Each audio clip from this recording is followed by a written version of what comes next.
Ya en la pregunta anterior, en la pregunta número 55, explicamos algo de este enunciado, de este contexto. Explicamos por qué el principio de Avogadro se expresa de esta manera. Explicamos en la anterior pregunta por qué aquí dice 28 gramos de N2 y aquí dice 2 gramos de H2 y tanto el uno como el otro ocupan un volumen de 22,4 litros. Y concluimos que el volumen es el mismo porque tenemos un mol de nitrógeno y aquí también tenemos un mol de hidrógeno. Tenemos la misma cantidad de partículas. Tenemos 6,03 por 10 a la 23, que es el número de Avogadro. Este principio se llama el principio de Avogadro. Y si me preguntaran cuántas moléculas tenemos aquí, diría son las mismas que hay aquí.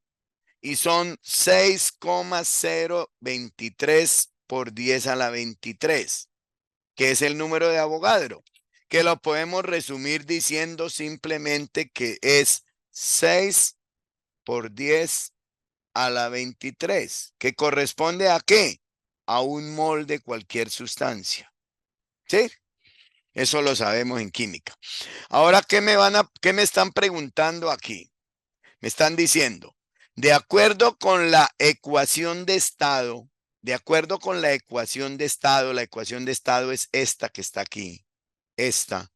De acuerdo con la ecuación de estado podemos concluir que A, el volumen y la presión son directamente proporcionales.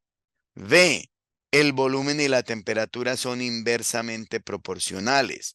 C, la presión y la temperatura son directamente proporcionales. D, el volumen no depende de la masa del gas. Bueno, entonces vamos a mirar, vamos a buscar espacio para buscar la respuesta correcta. Aquí lo tenemos. PV igual a nRT, esa es la ecuación de estado. Presión por volumen igual a N, que es número de moles, por la R, que es una constante, por la T, que es la temperatura absoluta. Miremos la opción A. La opción A me dice, el volumen y la presión son directamente proporcionales. Si yo despejo de esta ecuación el volumen, me queda volumen igual a N R T sobre P. La P que está multiplicando pasa a dividir. De manera que aquí tengo la misma expresión, pero con la B despejada de manera explícita. Vemos que la presión está en el denominador. Si una variable está en el denominador, debo decir que es inversamente proporcional. Las que están en el numerador son directamente proporcionales y las que están en el denominador son inversamente proporcionales. Entonces ya puedo concluir muchas cosas. Puedo concluir, por ejemplo, que las moles son directamente proporcionales al volumen. Las dos están arriba, volumen, y al frente en el numerador tengo número de moles. Conclusión, las moles y el volumen son directamente proporcionales. ¿Qué más puedo concluir? Que el volumen y la temperatura también son directamente proporcionales. ¿Por qué? Porque está en el numerador. ¿Qué más puedo concluir? Que el volumen y la presión son inversamente proporcionales. Por lo tanto, concluyo desde ahorita ya que la opción A es falsa. La opción A dice, el volumen y la presión son directamente proporcionales. Eso no es cierto. El volumen y la presión son inversamente proporcionales. Y esa ley, para recordarlo, se llama la ley de Boyle. ¿Qué me dice la opción B? La opción B me dice que el volumen y la temperatura son inversamente proporcionales. Eso no es cierto, lo acabamos de ver. El volumen y la temperatura son directamente proporcionales. Ahí lo vemos.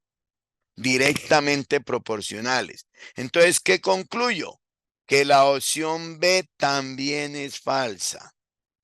La opción B que dice que el volumen y la temperatura son inversamente proporcionales no es cierta.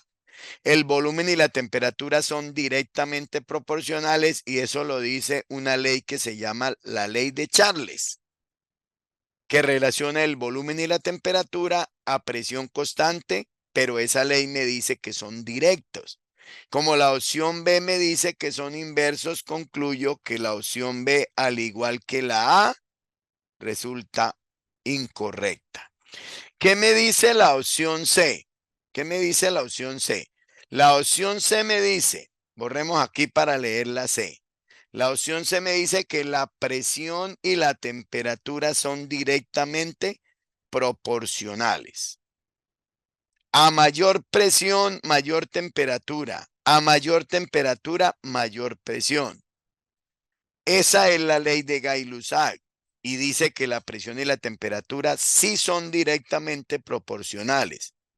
De manera que la respuesta correcta, ya sabemos, es la C. Sin embargo, no nos vayamos de la pregunta sin saber por qué la D es falsa. ¿Qué dice la D? Que el volumen no depende de la masa del gas. Esto es falso, porque el volumen sí depende de la masa. ¿Dónde se puede observar esto? Aquí se puede observar, aquí en la ecuación de estado. ¿Qué observamos en la ecuación de estado?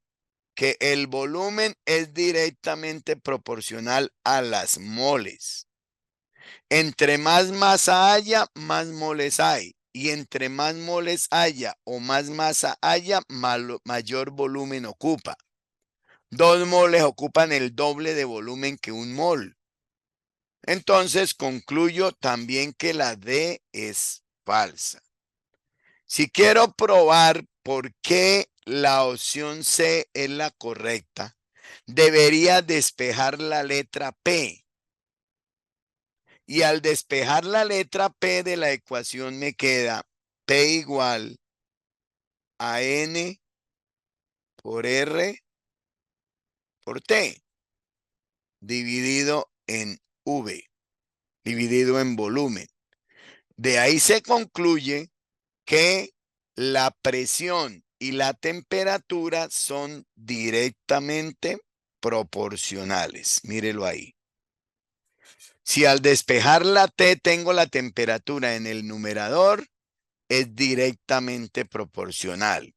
Si al despejar la P tengo el volumen en el denominador, es inversamente proporcional. Por eso concluimos también que la presión y el volumen son inversamente proporcionales. Espero que con esta explicación de la relación de las variables quede totalmente claro la relación que existe entre las propiedades presión, temperatura, volumen y número de moles para un gas ideal. Por supuesto que la respuesta a esta pregunta es la que observamos en la opción C.